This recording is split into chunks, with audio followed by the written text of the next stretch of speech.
10 মুহাররম এক শ্রেণীর লোক হযরত হুসাইন রাদিয়াল্লাহু তাআলা আনহু-এর শাহাদাতের শোক পালনার্থে তাজিয়ে মিছিল বের করে।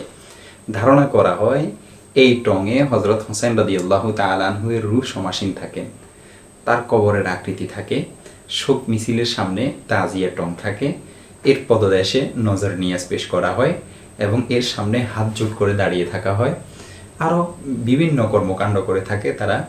শরীয়তের দৃষ্টিতে এসব কর্মকাণ্ড সম্পূর্ণ শিরকি কাজ।